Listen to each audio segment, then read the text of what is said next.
18h54, o Radar de Notícias está de volta. Já deixo avisado para você que a partir das 19 horas, você que está pela TV Guarulhos, nos acompanhe pelas redes sociais. Você pode seguir o Radar de Notícias pelo YouTube, pelo Facebook e também pelo nosso Instagram, @Radar de Notícias. Esse terceiro e último bloco é um oferecimento especial da padaria Favos de Mel. Mandar um abraço para o nosso querido Seu Manuel. Tenho o prazer de receber aqui nos estúdios nesse momento a doutora Silvia de Cássia, ela que é pré-candidata a vereadora pelo PSD. Doutora, seja bem-vinda, muito obrigado. E eu já quero que a senhora comece a entrevista se apresentando. Você que nos acompanha nesse momento, saiba que temos aqui na nossa bancada uma ex-atleta profissional com passagens, inclusive pela seleção brasileira. Veja só você, a doutora vai se apresentar para que você que nos acompanha saiba quem está aqui conosco neste momento. Eu primeiro quero dizer assim, boa noite a todos e eu quero agradecer de coração a oportunidade que você me deu de estar aqui hoje para poder falar com o público, para que vocês me conheçam. Eu sou a doutora Silvia de Cássia, tenho 3 filhos lindos, sou fisioterapeuta de formação, trabalho no campus aqui em Guarulhos, e fui, durante muito tempo, atleta profissional de basquete. Então, acho que eu entendo um pouquinho de esporte e de saúde também. É isso aí, ó. Então, numa entrevista só, saúde e esporte, 2 dos assuntos que pautam aqui o nosso programa. Doutora, vamos com aquela pergunta clássica de toda a entrevista que nós temos aqui com pessoas que estão na condição de pré-candidata. Quero saber por que a senhora decidiu se tornar uma pré-candidata, vislumbrando disputar o pleito de 2024. Na realidade, eu vou falar aqui, publicamente, a culpa é do Dr. Zé Mário. Um abraço para o Dr. Zé Mário. Mas, na realidade, eu gostaria que poder ajudar as pessoas, fazer um trabalho além do que nós efetivamente fazemos com os pacientes no campus, do trabalho de reabilitação, poder ajudar as pessoas de todo o município. Então, eu acredito que, como vereadora, eu tenho condições de realizar isso. Explica para a nossa audiência, o que é o CAMPD? CAMPD é um serviço de reabilitação multiprofissional para pessoas com deficiências. Então, quando ele já tem uma cronicidade, ele se dirige ao CAMPD para continuar essa reabilitação. Nós só temos um, nós queremos construir mais 3. Esse que foi construído no governo do nosso prefeito Guti, junto com o Dr. Zé Mário, que encabeçou isso. E a nossa ideia é expandir isso para que um maior número dessa nossa população possa ter esse serviço, porque agora é um só para quantos? 1.800.300.000 habitantes? Isso. Então, é muito pouco. A gente precisa de mais. E é um serviço de excelência. Todos os profissionais lá são fantásticos. Então, a gente queria levar isso para outras pessoas também. Esses outros 3 que vocês vislumbram construir, daria para fazer numa legislatura? A senhora acha que é possível? Se depender de mim. Então, eu quero as coisas para ontem. Pelo menos uma pré-candidata ambiciosa. Sim. Já começamos bem. É importante a iniciativa. E tudo que eu faço tem que ter resolutividade. Não é para ficar para depois. Isso aí. Doutora, deixa eu fazer uma pergunta para a senhora, que até brinquei com a senhora nos bastidores, né? Para quem não, como eu disse na abertura da nossa entrevista, a doutora Silvia está afiliada ao PSD. E já começam a pipocar aí pela cidade alguns burburinhos sobre uma dor de cabeça que alguns pré-candidatos do PSD enfrentam, porque é o partido que tem hoje 6 vereadores e que algumas estimativas, o próprio Rabi disse isso essa semana, que deve eleger 4 cadeiras. Então, dentro de um partido há os chamados campeões de votos, e então é muita gente concorrendo para pouca vaga. E a senhora resolveu se filiar então no partido dos campeões de votos, onde tem talvez muito cacique para pouco índio. Por que a senhora escolheu o PSD? Na verdade, e disputar uma vaga junto com esses políticos? Te assusta ou te motiva? Não, imagina, não me assusta. Na verdade, foram eles que me abrigaram, foram eles que me escolheram para estar ali. Eu sempre tive na minha vida uma coisa, eu nunca me incomodo com o que as outras pessoas estão fazendo. Vou te explicar. Então, se eu tinha uma vaga para disputar na seleção, eu não queria saber quem eram os outros. Eu sabia que o que eu tinha que fazer para a minha vaga? A vaga era minha, os outros eu não me importava. Os concursos públicos que eu prestei, sem falsa modéstia, mas era só primeiro e segundo colocado, não tinha outros. Eu nunca me incomodei quantas vagas tinham para cada candidato em vestibular, nos concursos e tudo mais. Eu sabia que eu tinha minha vaga. Eu vou lutar pela minha vaga. Se tem mais gente, paciência, eles vão ter que lutar pelas deles. Então, eu não estou competindo com eles. Eu vou mostrar o meu trabalho. Se a população me ver digna disso, vai votar em mim. Não tem, então não estou preocupada com isso. Então, os outros candidatos do PSD que abram o olho, que a doutora Silvia vai trabalhar, vai gastar sola de sapato, já deixou entender aí que uma vaga vai ser dela, então abre o olho. Você que é do PSD aí, você que é campeão de voto, não vai dormir na sombra, como é que dizem? É camarão que dorme e a onda leva. Não é isso? Então, candidatos aí do PSD, a doutora está prometendo muito trabalho. Vamos lá, doutora, quero pedir para a senhora fazer um raio-x. Claro que o esporte é um assunto que talvez divida opiniões. Passam por aqui na nossa bancada entrevistados que, só antes de passar a palavra para a senhora, virando agora 19 horas, vamos entregar na TV. A partir de agora você nos acompanha pelo YouTube, Facebook e Instagram. Participe, prestigie a nossa entrevistada, tá certo? Então, voltando, doutor, agora apenas pelas redes sociais.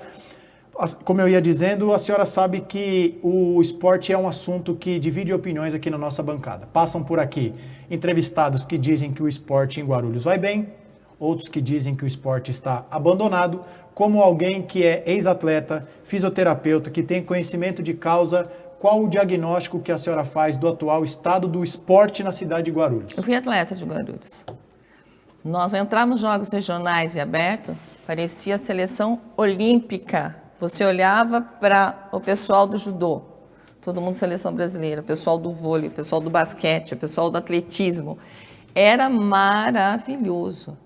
Agora, praticamente, a gente não vai nem para os Jogos Regionais e nem Jogos Abertos. Então, por aí, você vê o perfil.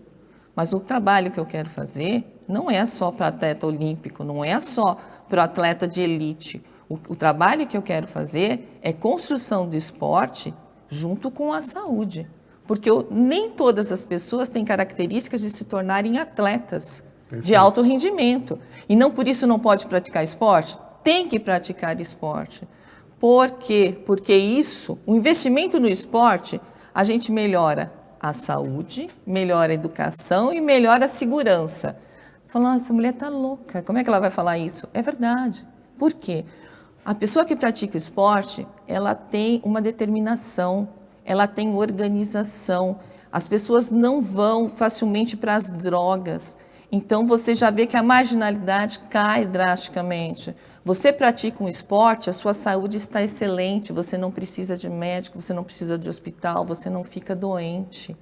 Você ajuda na segurança. Por quê? Porque essas crianças, esses adolescentes, esses jovens não vão para a marginalidade. Você vê que o esporte não é uma coisa ruim, é algo muito bom. Se nós pensarmos que o esporte faz para a população, nós investiríamos muito mais do que nós estamos fazendo agora. Doutora, deixa eu perguntar algo para a senhora, que é o seguinte. A gente sabe, claro, o orçamento de Guarulhos ele é bastante considerável, mas talvez, eu espero não ser mal compreendido aqui, na lista de prioridades, se tiver que deixar um assunto talvez para o segundo plano, pode ser que o esporte entre nessa gaveta. Tem a saúde, educação, segurança.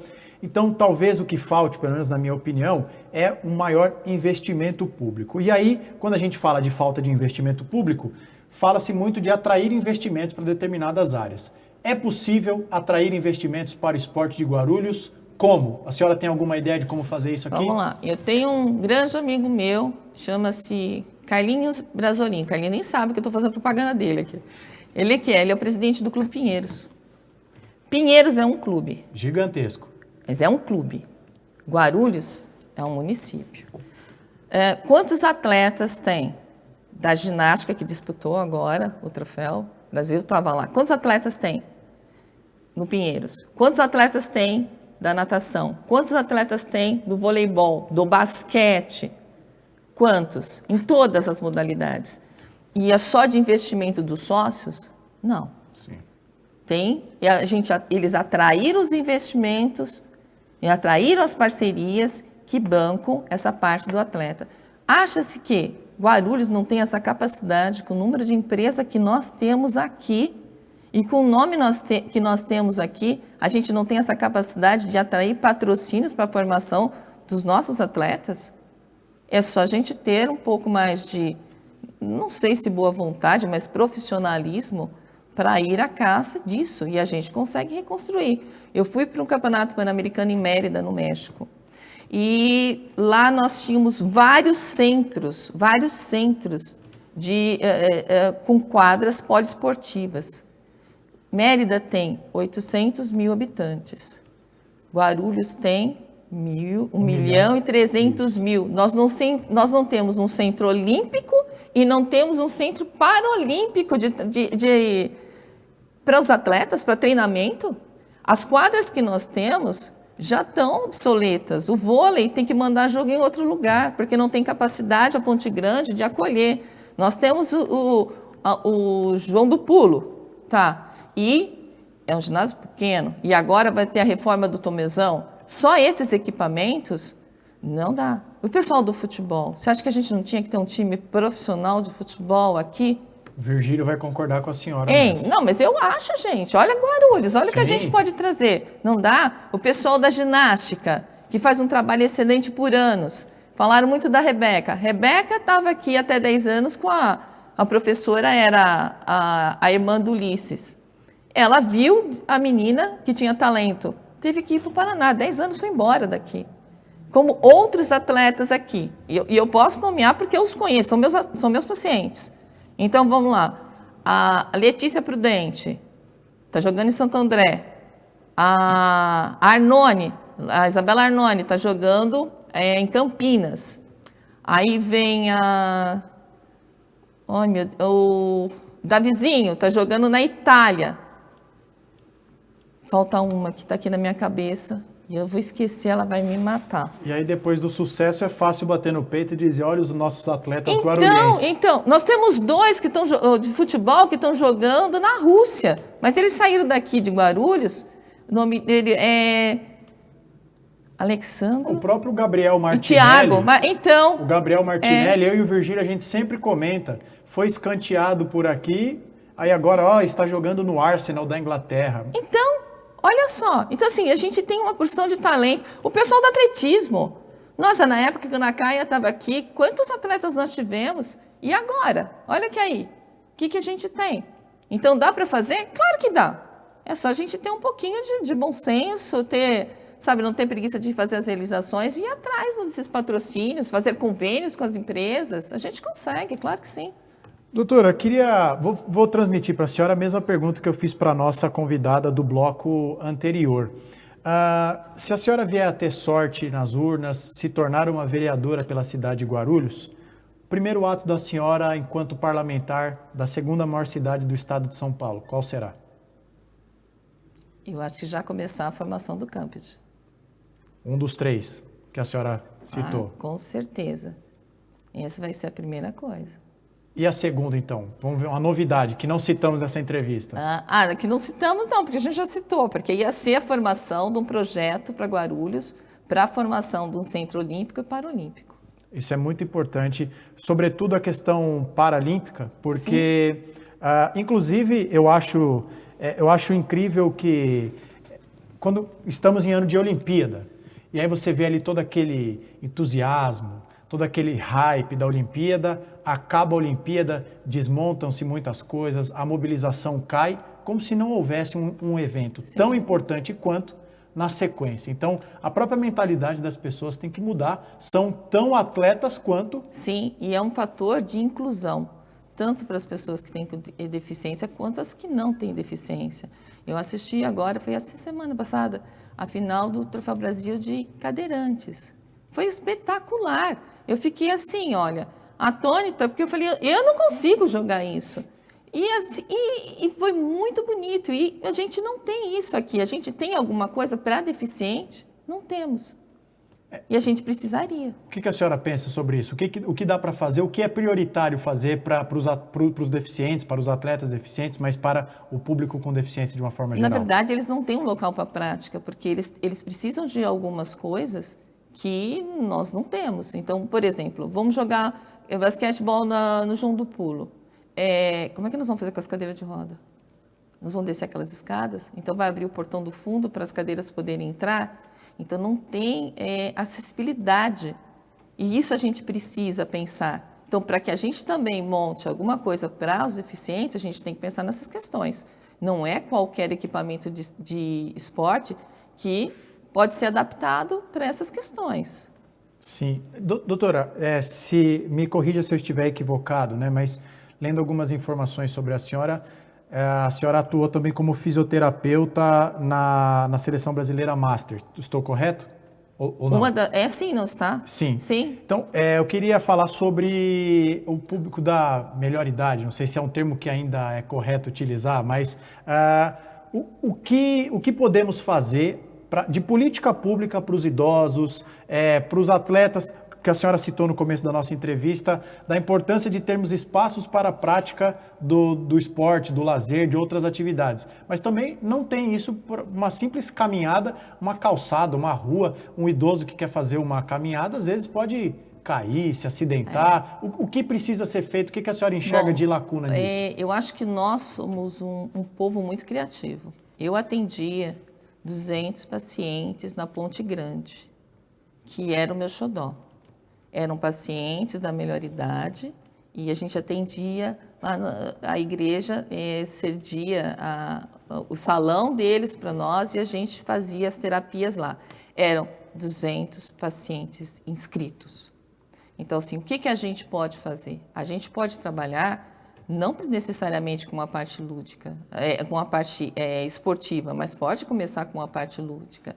Então, essas terapias em grupo são muito boas, são criativas, são divertidas, atraem essa população. Para quê? Para que elas não... A gente faz prevenção de incapacidade, a gente atua como prevenção de doenças. Isso é possível? É possível ser feito. E não precisa um equipamento especial. O padre foi tão maravilhoso que nos cedeu o salão da igreja para que a gente fizesse isso. E a gente tem, aos poucos, criando outros equipamentos para que a gente possa multiplicar esses atendimentos. Doutora, queria te ouvir sobre a participação feminina na política.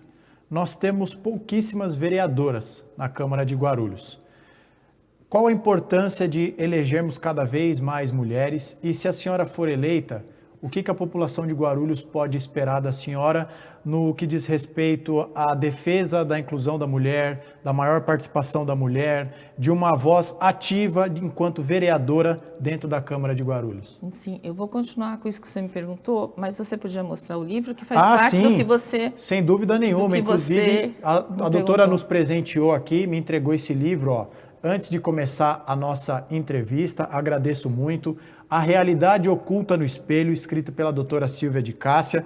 Eu agradeço muito pelo presente. Ela vai falar sobre do que se trata. Olha aqui a produção. Olha, a nossa produção é demais, hein? Dando um close aqui no nosso livro, ó, A Realidade Oculta no Espelho. Obrigado, Rafa. A nossa produção é nota 10. Esse menino sabe tudo. Queria que a senhora falasse, então muito importante a iniciativa. Eu vou falar porque uma coisa tem a ver com a outra, por isso que eu falei para você mostrar o livro. Perfeito. O que acontece com esse livro? É um romance de ficção baseado em histórias reais. Para quê? Para que haja a valorização da mulher. São mulheres que passaram por dificuldades muito grandes, não vou falar, mas vocês vão ter que ler o livro. Sem spoiler, sem spoiler. Tá muito bom, tá sensacional. E passaram por muitas dificuldades e, às vezes, as pessoas lendo, as pessoas sentindo isso que as outras passam, podem estar vendo que elas estão passando pelo mesmo caso, ou uma outra mulher que está lá e está passando pela mesma situação, e você conseguir, de alguma maneira, ajudá-la. Então, o que as mulheres fazem? As mulheres ajudam. Porque tem poucas vereadoras, ou poucas deputadas, ou poucas ministras, ou poucas... sei lá o quê, porque nós somos menos qualificadas, porque nós somos burras, porque somos loiras. Não, porque a gente não vai atrás do poder, porque o poder não nos cativa. Mas a partir do momento que nós temos isso, a gente tem uma visão completamente diferente dos homens. Por quê? Porque a gente luta pelas minorias, a gente tem... talentos especiais para, às vezes, diagnosticar um problema que está ali. Eu digo que se nós tivéssemos mulheres no poder, em todos os aspectos, nós não teríamos guerras, não teríamos. Nenhuma mãe Nenhuma irmã manda seu irmão para a guerra, manda seu marido para a guerra, manda seu filho para a guerra. Como nós resolvemos as questões? Nós resolvemos com diálogo. A gente resolve com ideias. É isso que nós fazemos. Então, quando a gente tem uma mulher no poder, preze por ela, porque ela vai fazer o melhor, porque nós somos éticas. A gente pensa assim, eu posso, eu devo, eu quero. Isso vai ajudar a quem? Como eu vou fazer isso? E aí a gente toma uma atitude, mas que seja benéfica para todos, não para uma minoria. Então, essa questão, por isso eu acho que deveria sim votar nas mulheres. Maravilha. Doutora, 19h15, como eu sempre faço em todas as entrevistas, antes de encerrar, eu sempre passo para o nosso entrevistado a palavra para mandar um último recado, porque a gente sabe que, às vezes, na cabeça de quem elabora as perguntas, tem um caminho para a entrevista e quem está aqui disposto a responder as perguntas tem outra ideia. Então, se tiver algo essencial que as minhas perguntas não permitiram que a senhora abordasse, também fique à vontade para tratar André, de algum você assunto. Foi excelente, fique foi à vontade. ótimo. Não, você foi excelente. Um recado que eu gostaria de dar. Eu estou entrando na política agora, mas para quem me conhece, sabe que eu sou muito perseverante. E eu sou muito trabalhadora e sou lutadora e tenho ideal. É isso também que o esporte me deu, ter um objetivo e lutar por ele. A qualquer custo vou fazê-lo. Não de maneira ruim, mas de maneira benéfica para a população. Então, já que eu me coloquei nessa situação, na qual eu não queria de jeito nenhum, mas agora já estou, eu vou fazer o melhor, porque tudo que eu faço, eu vou e trabalho para ter o melhor, para ter êxito nisso. Então, com a população que está me vendo agora, eu vou lutar pela população. E eu gostaria do voto de vocês, assim, sinceramente, de coração. E depois pode me cobrar. Porque não é assim, ela falou, depois conseguiu, ninguém... Não, pode ir atrás de mim e cobrar. Você não falou? Então agora eu quero. Tá bom? É isso aí. 19h16, eu quero agradecer a doutora Silvia, que esteve aqui conosco, também a nossa convidada do bloco anterior, a Fran. Programa muito especial. É importante, é necessário, é urgente que a nossa sociedade dê voz, dê vez para as mulheres também, para combater os índices terríveis que nós temos na nossa sociedade, de feminicídio, tentativa de feminicídio, discriminação, qualquer coisa do tipo. Enfim, é importante ceder esse espaço aqui para as mulheres. Então, esse é um compromisso que eu assumo aqui à frente da bancada do Radar de Notícias, um programa plural, democrático. Você não precisa concordar com as respostas das nossas entrevistadas, você não precisa concordar com a minha forma de conduzir o programa, embora tenha tido ali um elogioso comentário a meu respeito, eu agradeço. E o que eu posso garantir a você que nos acompanha é isso, um compromisso de levar a você a pluralidade das opiniões. Candidatas, candidatos, discutir sobre tudo. Falar a favor, falar contra os mais variados assuntos, para que a gente possa levar para dentro da sua casa a melhor e mais completa cobertura das eleições municipais da cidade de Guarulhos, um ano muito importante. O voto que você depositará na urna pode impactar, certamente impactará no futuro da nossa cidade. Então,